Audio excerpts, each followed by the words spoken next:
So these are words that you can use in your daily life. You know, in Italy, people love to drive very fast, but they are always late. And as everywhere, they love to feed you. So these three phrases are really important. Please go slow, come early, and give me something small. So repeat with me. Per piacere, piano. Per piacere, presto. Per piacere, piccolo. Also, everybody knows about bravo, yeah, in theater, but now we know that bravo is masculine. What is our feminine? Brava. Okay, moving into food, so much Italian food everywhere. Another difficult sound is a ñ, come lasagne. Yeah, repeat with me, lasagne. Also, gnocchi, gnocchi. So remember CH, K sound. So what is the right pronunciation of bruschetta? Yeah, when you order the piece of bread with the topping is a bruschetta, and the green nut is a pistacchio. Also interesting translations, yeah, farfalle, the pasta shape as a butterfly, farfalle, and the tiramisu, the dessert, literally means lift me up. Is full with coffee, sugar, cream, and it was considered an aphrodisiac in the past. Also, be careful to some false friends in English. If you order a pepperoni pizza, you are going to get a pizza with bell peppers. So you may want to ask pizza salame, pizza prosciutto instead. If you go to the coffee shop and you order latte, yeah, repeat with me, latte, you are ordering plain milk. So you may want to ask for a caffè latte, cappuccino, caffè macchiato instead. And also barista comes from the word coffee shop in Italian is a bar. It has nothing to do with alcohol. And that's why the word barista. And in a lot of pasta packages, you read al dente. Dente is a tooth. It means to be firm, you have to cook it only, let's say, 5 minutes. Okay, so food is very regional in Italy. Every town has its own special food. This is my region. So my hometown, Bologna, is famous for tortellini. So listen to the pronunciation, yeah? Tortellini, lasagne, ravioli. And our neighbors are famous for prosciutto, balsamico, parmigiano. Also, the region is famous for fancy cars and motorcycles. Yeah, repeat with me. Ferrari, Maserati, Lamborghini, Ducati for our motorcyclists and car racers out there. You probably know the right pronunciation of this fashion designer. Yeah, repeat with me. Gucci, Prada, Dolce Gabbana, Armani, Valentino, Versace. They are promoter also of sustainability and climate change, come Armani, because Italy is at risk of sea rising. We are not an island, we are a peninsula. And so 90% of the coast of the boundaries are coast.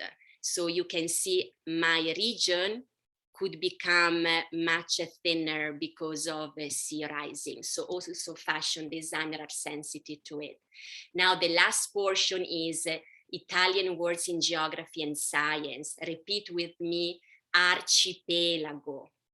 Vulcano, very famous island, Vulcano. Next to it, another famous island, Stromboli. If you are in science, you know that the vertical shoot of lava in the sky is called the Stromboli effect.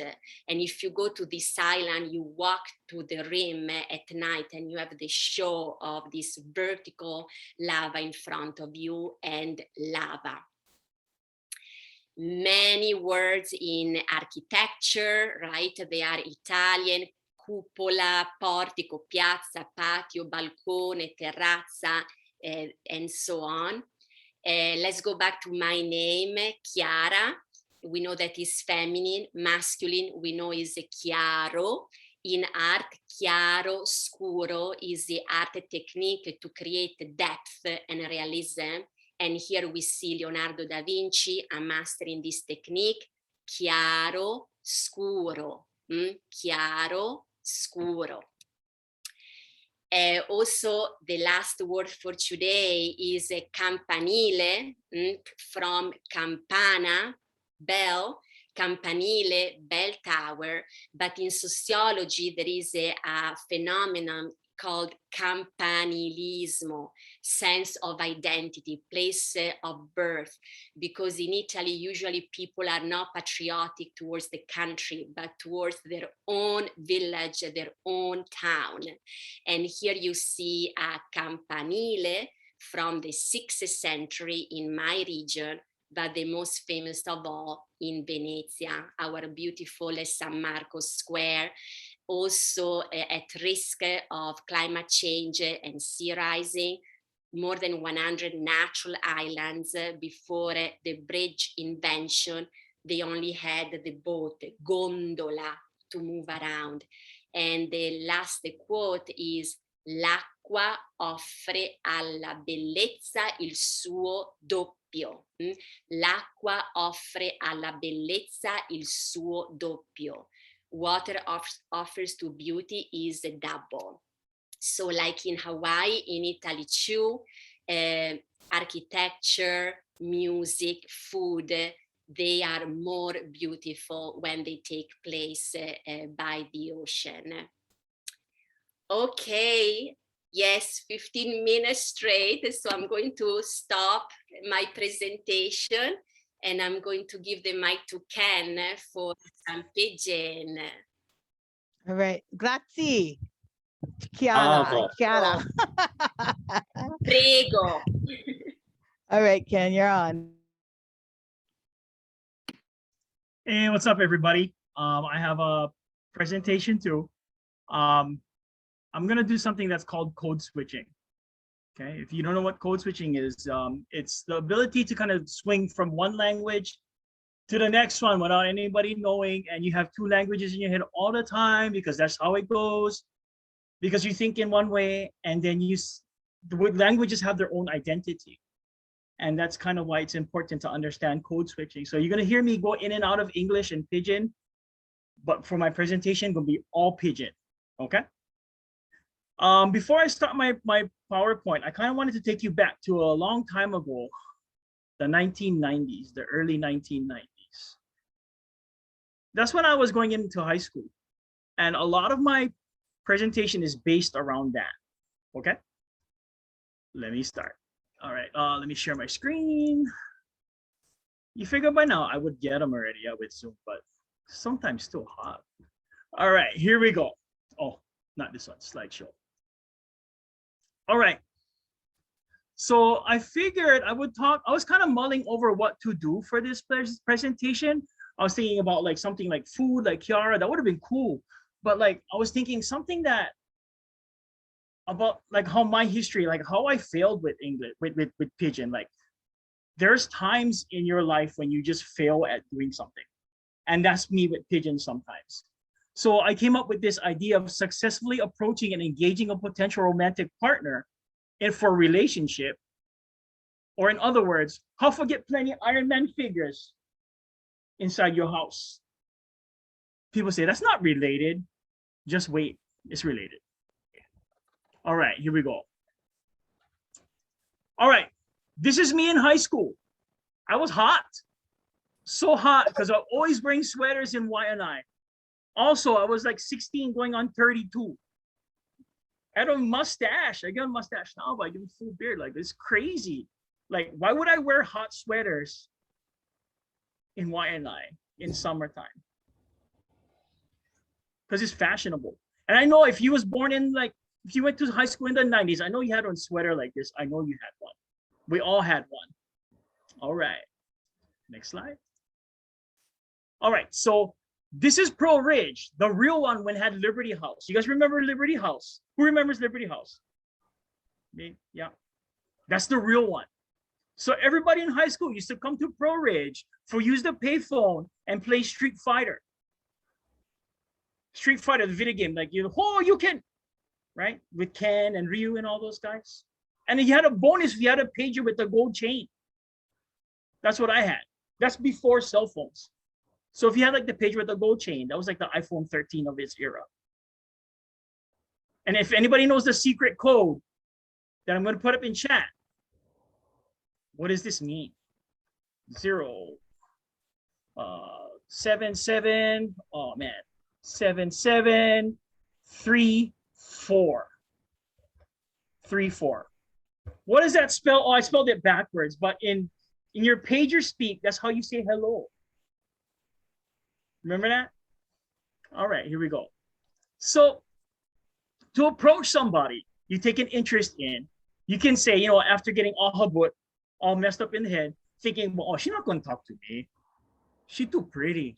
I heard they get boyfriend, girlfriend. You think about this for like maybe 10 minutes in your head before you start approaching somebody when you see them by the payphone. And you look just like this, the deer in the headlights. I promise you, you look just like this. I see it. You want to go to Pro Ridge and look at the people they have cell phones out there kind of gathered around, and one of them is looking like a deer in the headlights. That person is going to approach somebody. Because you never know, you know what I mean? Romance is in the air. One thing to say is, what time now? It's important to make sure that they have a watch, okay? This was my line. How many times I approach people, I go, oh, what time now? And she just would look at me like, hey, I know more watch. But you know what? You started the conversation, right? That's how you start the conversation, is like saying, what time now? Another thing to say is, you the kind, huh? You better, it's important to say something nice after that. You the kind, huh? Oh, you look like Tia Carrera. That's you, that's you, her cousin, yeah? And then next thing you know, love blossoms from that. Or, this is one I used a lot. I seen you at blank, yeah? This actually depends on your powers of observation, okay? So it's important, if they don't look like they go beach, no say you seen them at the beach, okay? You're gonna fail. Just saying. No say like, I saw you at Tumberland. And she go, look, I don't go beach. You can tell I don't go beach. You just fail. That's just a fail right there. It's a fail, okay? You can say, what school you went? What school you go? You say, oh, what school you go? Oh, I go IEW. Where you go? Why not? That's how come a lot of times when local people talk, we always talk about this, like, what school did you graduate from? That's important because it places you, because you might know their cousins. You might know their auntie. You might know your uncle. They might be your cousin. So you got to make sure. So after all of these things, amongst many other kinds of like ways to kind of approach somebody, I mean, I was on TikTok like the other day, and then somebody actually did this for a TikTok, and they did it more of a modern style. So like somebody saying, oh, you can go up to somebody and say, hey, I give one Tacoma. I give one Tacoma. That's kind of like a popular thing because local people have trucks now, right? Hey, we can go, you go drink green bottles. That's one other way that people kind of get together, right? Green bottles, right? So I like this a lot because this kind of shows you how to engage with people. And like a lot of times, it never worked for me. None of this worked. None of it worked. I never got anybody's number. I never did any of that. That wasn't the goal. I mean, I didn't understand, because you know why? Because I was wearing a sweater. Who wears a sweater in summertime? You try your best to stay cool. And now you're asking yourself like, hey, Ken, what the hell this got to do with Iron Man? All these Iron Mans in the back. Well, let me tell you one story. This is the girl who I ended up marrying. Okay, so that's part of it. Okay, so like for me, I was kind of punchy. And if you're from Hawaii, you know what punchy means. Punchy means a little bit, kind of, tantaran, which means a little bit crazy. So I went to this football game in Lilihua. And we went there because we heard somebody was talking stink about my cousin. And I went there to go scrap. Why not? Like, right? So I go there to scrap. And then when I'm there at the stadium in Lilihua, I see this person, this girl, just keep going like that, looking. I just see her looking all the time, looking like that. And I'm just like, I'm oblivious because I'm looking for the guy, right? I'm looking for the guy because that's my mission. Single, focus, right? I said thinking, who's this girl? That's right. So a half an hour later, I end up at Zippy's and that same girl was there. And she wanted my number. And I was like, what for you like my number? What for you like my number? And then my cousin said, you're stupid, yeah? You're stupid. You should give her your number. And then I gave her that number. And this is the day after. She invited me to her winter ball. That's why it's kind of crazy because after this, I've been with her for almost 40 years now. Since 1991. Oh my gosh, yeah. So kind of long, not 40 years, 30 something years.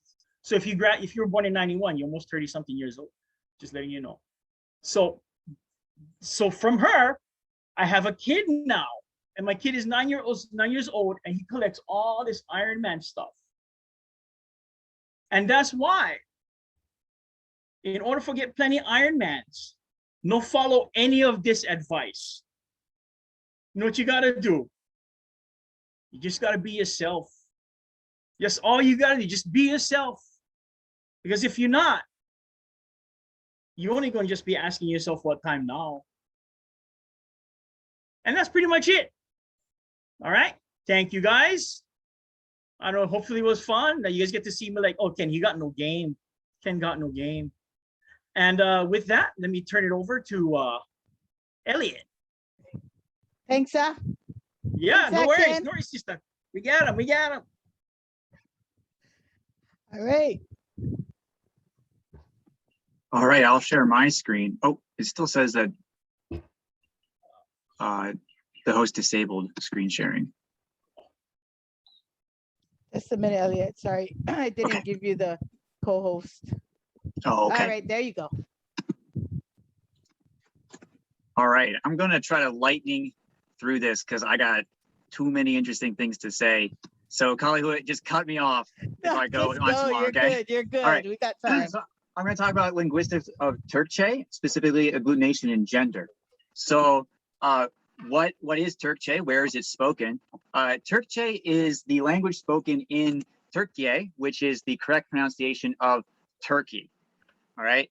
And from this map, you can tell that there's this implication that some people came from Central Asia and settled in Turkey. And that's true. The people that live in Turkey right now are not originally from there. So what happened was, for several hundred years, between roughly 500 AD and 1000 AD, wave after wave of Turkic Khanate came out of Central Asia and spread all over. But many of these Khanates spread into Europe. And what's a Khanate? A Khanate's a form of government that's kind of like empire, but it's nomadic. And the word Khanate might sound kind of familiar. You might think Genghis Khan. And Genghis Khan was a leader of a Khanate. And so the leader of a Khanate is called Khan.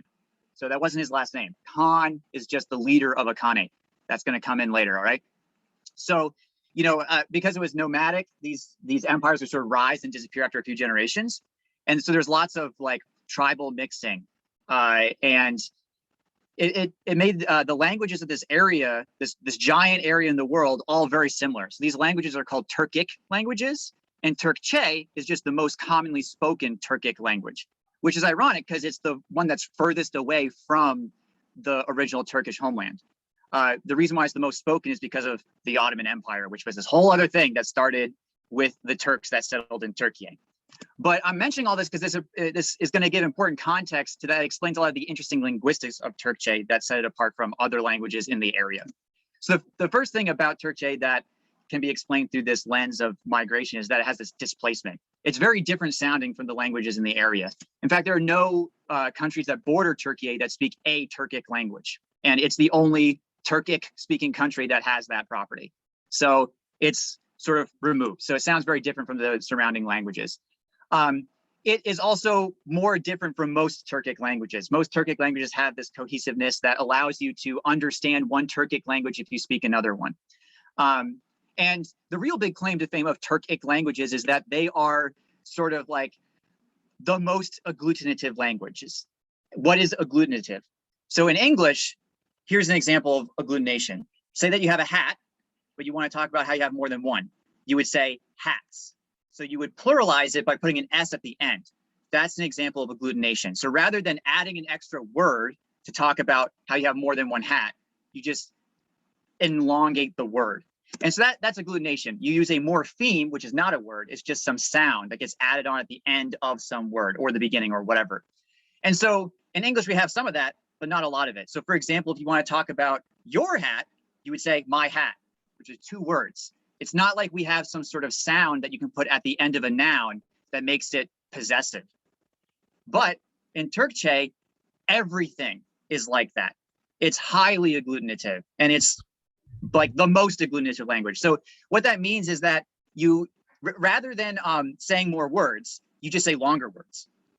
So what this does is it makes it so that sentences are only contain a few words, but really, really long words. And this has this interesting effect where Turkcey sounds like it's just spilling out of your mouth, like you're just mumbling. And it can sound really intimidating when you're trying to learn it. But it's the opposite of like confusing. It's actually incredibly succinct and makes perfect sense once you understand the rules. And this makes it possible to actually think of an idea of something that you want to say, and then your brain will just subconsciously create a word, and it's the real word. So that somebody who has never actually heard that before would hear you say it and know exactly what it means. And that's a really weird concept, but the way to think of it is that there's this analogy between English sentences and Turkish words. So saying that you can say a Turkish word that you've never heard before is just like saying that you can say an English sentence that you've never heard before. Duh, most of the time that's true, right? Most English sentences are things that you've never actually heard before. So this is how Turkcey also works, okay? The other thing that I want to talk about with linguistics and Turkcey is gender, because this is another thing that's explained through the migration pattern of the nomadic culture out of Central Asia. That culture was, relative to the time, very gender equal. Some examples of this: women were fearsome warriors, participated in the war host, and that was the government, was just the expansion of the Khanate. And so women would sort of rise and fall with men in this form of government based off of military, prowess. And the combat style was horseback archery. So there wasn't any sort of unfair advantage to men in that sense. So that's why it was equal in that way. Also, the religion was different back then. It was something called Tengrism, and the religious leaders were almost exclusively women back then. So that gender neutrality back then has actually carried over into modern Turkcey in a number of really interesting ways. So one example is, it's interesting, it's like opposite of Italian with what Kiara was saying, where you have gendered nouns. There are no gendered nouns in Turkish. So English also has gendered nouns. It's just not a systematic rule that makes sense like Italian does. In English, gendered nouns, they're more arbitrary things like waiter and waitress.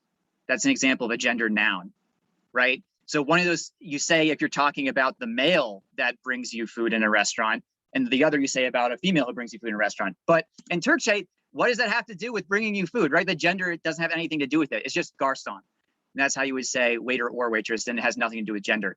And there aren't any gendered nouns. But it goes even further than that. So it's not that you can't tell somebody's gender from knowing their job title. It's that you can't know somebody's gender. There aren't gendered pronouns. So he, she, and it are all the same word. It's just oh. His, hers, and its are all onu. And so you might be thinking, okay, Elliot, what you're saying is that it's the context, right? Context is what tells you whether the speaker means he, she, or it. Sort of, I mean, but not really. That's kind of missing the point. The reason why he, she, and it are all the same word is because there wasn't enough of a need to communicate gender to justify the generation of different words communicating that, right? So it's like, you know, if you want to say his hat or her hat, it's just, oh, and then the word for hat. Like there isn't a way to imply gender in the language other than just explicitly saying like Elliot's gender is X, right? Another way that you can think about this is that it's impossible to misgender somebody by using the wrong pronouns, right? Which is an interesting thing. Right now, this is a contemporary issue. People care about this. They want to tell each other what their pronouns are and learn other people's pronouns so you don't end up offending anybody. And that whole idea doesn't exist in Turkish because you can't use the wrong pronouns because there aren't pronouns. There's just pronoun. There's only one. You can't misgender somebody because you cannot gender them. It just doesn't work that way. So those are things that are sort of hard programmed, like the hardware of the language. But on the software level, Turkcell has lots of idioms that relate back to like a reverence of women or mothers. And so those are things that are, you know, phrases that the literal meaning doesn't make sense, but there's this cultural meaning of what the words are saying. So everything that I had mentioned up to this point can really be seen in the formal name suffix rules in Turkcell. So another interesting feature of the language is that there weren't last names for a really long time. It wasn't until the 1940s that they decided to start using a last name system. And so the way to formally talk about people still in modern Turkcell is using a system that doesn't involve last names. So if you want to say Mr. Elliot Osana, it's just Elliot Bey, which is like Mr. Elliot. And what it literally means is Elliot man, okay? The feminine equivalent of this is very interesting. Take my wife, for example, Miss Elida Osana, and how you would announce her in the formal setting would be Elida Hanım. And Hanım and Bey seem pretty different, right? Hanım does not mean woman. So here's the cool thing about agglutinative languages. You can tell what Hanım means even if you've never seen it before. Remember how I was saying, wouldn't it be cool in English if you could talk about something being your hat by just adding some sound at the end of the word hat? That is in Turkish, and that sound is If something ends in it's first person singular possessive. So that means that this is saying Elida is my noun, and that noun is Han. And what is Han? It's the same word as Khan. Khan and Han are transliterations of the same old Turkic word Khan, or something kind of in between, right? And this is one of the things that makes Turkic languages different from each other, is how pronunciation of things has changed over time. So what this is saying is literally, Elida my Khan. So Elliot man, Elida my Khan. And an important distinction here, this is not like saying Elida my queen. It's saying Elida my Khan. There's only one ruler, it's the Khan. It's not gendered. It's just the fearsome warlord who's cunning and powerful. And that is what you refer to any woman as in the formal setting. Which is pretty cool, right? Think about it. Elliot man, sure, kind of formal. Elida my Khan sounds a little bit more formal, right? So like, how did that start? What's that about? And the story is really amazing. So it goes like this. In pre-Ottoman times, Turkey was ruled over by a group of Turks called the Seljuk. And so there was this particular Khan in that area who declared the following to his people. He went out with his wife and made this proclamation. He said, Ben sizin hanınızım, ora benim hanım. And we can tell exactly what this is saying by following the agglutination rules. So I have here highlighted the different grammar pieces of this sentence. So we already know if something ends in it means first person singular possessive. If you begin with ben, you're saying I am that thing. So the ben and the here are tied together, and it means I am sizin hanınız. And what is sizin hanınız? So siz means you, plural. Sizin means your, plural. And so then in the same way that ben and are tied together, sizin and unuz are tied together. So if you say sizin and then a noun, it ends in unuz to tie with the sizin. So sizin hanınız means your, plural, han, like the han that belongs to you people. So the beginning is saying, I am your, plural, han. Okay? And then the next part of the sentence begins with oh, he, she, it. In this context, it's she, the Han was talking about his wife. Da is, don't worry about it too much. In this sentence, it's used just to allow it to exist as one sentence instead of two. And then benim hanum, those are tied together and it means my. So putting all this together, it translates to, I am your Khan and she is my Khan. And so this was the declaration, like, you all listen to me, but I listen to her. And that's the story. That's how it started. So that evolved into eventually being that you refer to any woman in a formal context as being your Khan. I love that story. I think it's so cool. There isn't a whole lot of evidence that that actually happened, but that's not really the point, right? The point is that this is the story that Turkish culture continues to propagate, that this is how it started. And that's kind of more important than whether or not some Khan actually believed that that was true, right?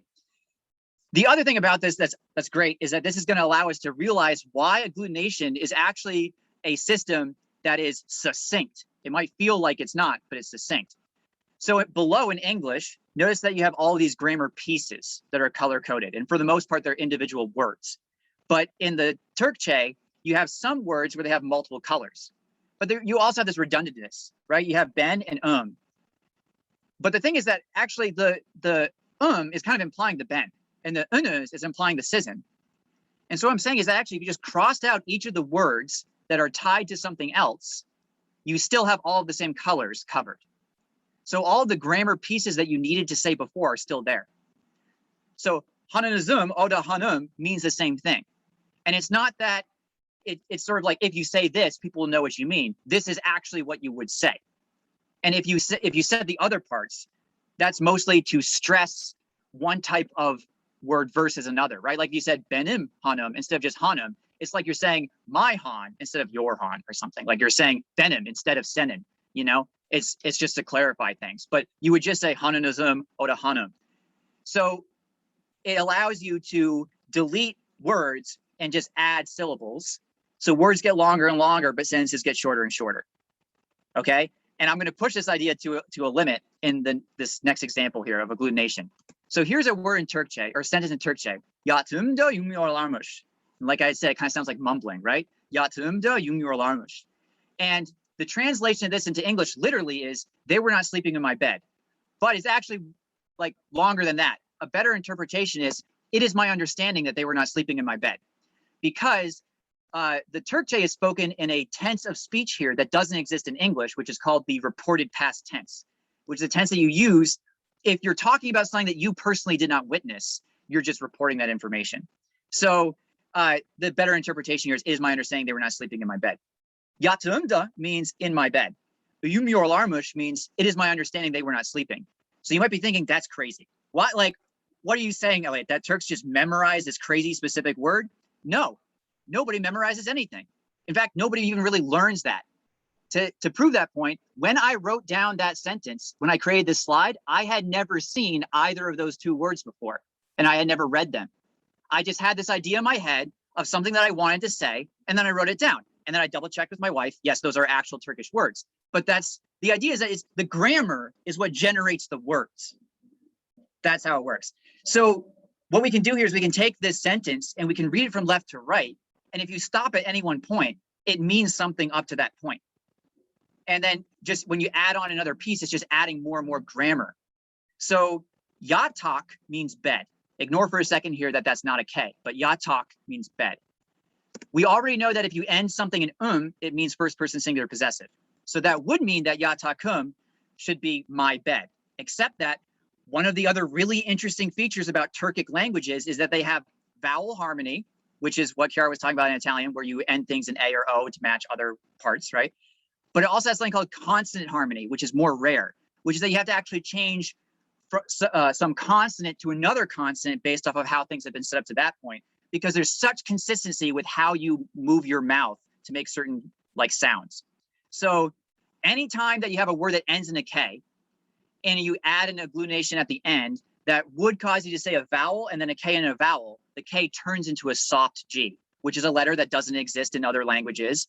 I made this sentence to include like as many weird quirks as I could. Like that was the idea. I just wanted to show you like all sorts of weird stuff. But so the soft G is, if you were to make a G sound, you do everything you would with your mouth, but you just don't go G. So it's not yatakum, it's not yatakum, it's yataum, yataum. It means my bed. Da is the affix that gets added at the end of a word to make it into a prepositional phrase using in, on, or at, which are the three most common prepositions, and they're all tied into one thing. So yatum da means in my bed or on my bed, all the same concept.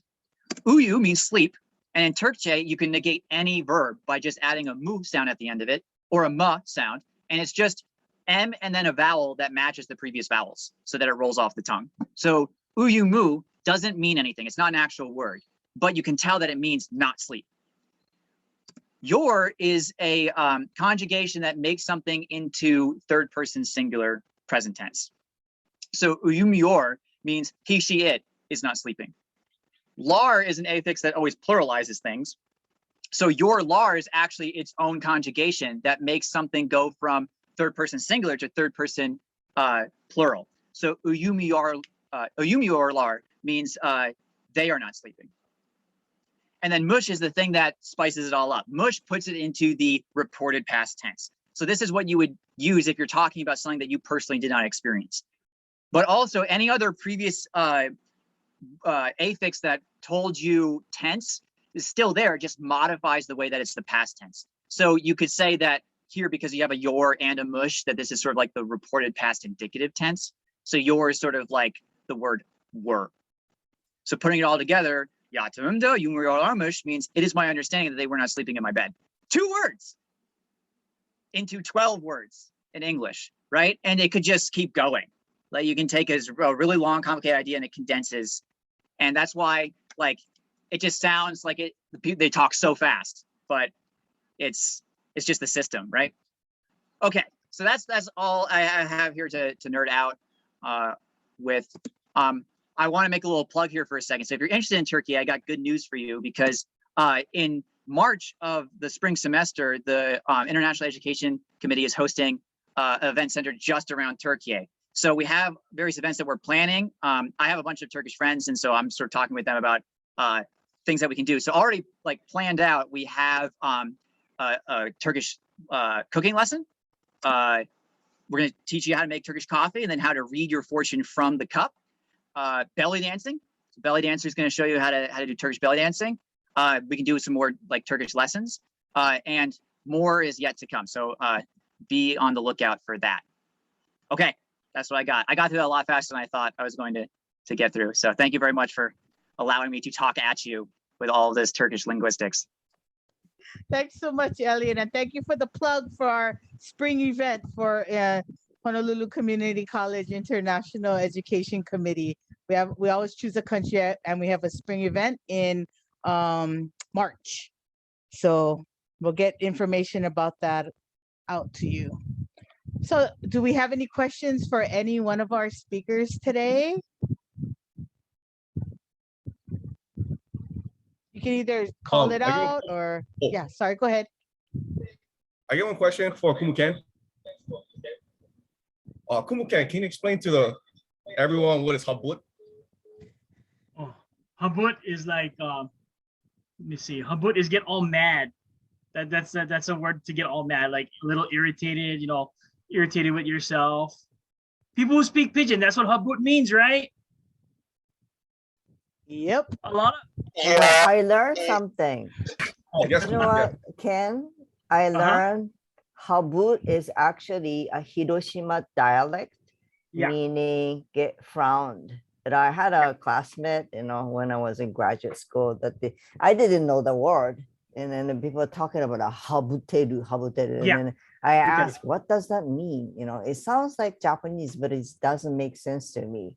So, and then she explained it's a Hiroshima dialect, and it's because of the number of the immigrants from Hiroshima region is big, in Hawaii. So that's why it's used as a local, adopted to pidgin, and it says habuteru, but they make a form, habu, I don't want to explain the Japanese grammar, but the habuteru is like a habut, change it, So it's very interesting, isn't it? Yeah. Okay, we have a question here. It says, what does Enzo mean, Chiara? I seen that word in one of your slides, and that's also my friend's name. Enzo, I'm going to write it in the chat. Enzo. Enzo is a very popular first name, and if you love free diving, Enzo was the first generation of free divers. You know, the Big Blue, I think, is a movie about the free divers, one French, one Italian. That guy was Enzo, so it's a very popular name. And the name on the slide is Enzo Piano. Amazing architect. He made the cultural center in New Caledonia. You have to Google it. He made the Academy of Science in the Golden Gate Park. Totally revolutionary architect. Also the vertical gardens in the building in Milan. I don't know if you have seen those famous buildings of making cities more green. So Enzo, just to answer your question, is a first name, Enzo.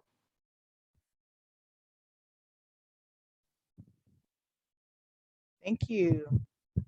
Any other questions for any one of our speakers? I'd like to learn, Elia, how do you say hello in Turkish? There's a few ways, but most common is merhaba. Maha? Merhaba. Is that Arabic then? Yeah, I think that's Arabic. So the Turks that came into Turkey started this empire that like conquered all of the Middle East and all of Greece and Bulgaria, and so it incorporated a lot of cultures and languages, and then that got all sort of mixed. So that's why Turkcey has a lot of non-Turkish words in it originally, and then you can kind of tell those kind of break some grammar sometimes. But so merhaba, I'm pretty sure that one is originally Arabic. Yeah. Thank you. And how do you say thank you in Turkish? A few ways. One is teşekkür ederim. Sorry? Teşekkür ederim. Teşekkür ederim. Yeah, you can also just say sağ. That's probably easier. Sağ. But that's like really informal. Sağ. So.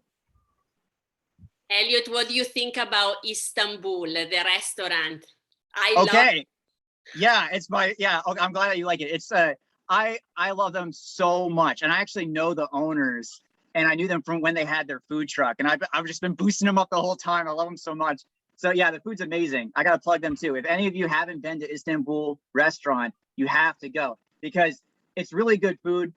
Turkish food's really good, but also comparing their food to other Turkish food is really good. The chefs there were professional chefs in Turkey. So it's really good, really authentic food.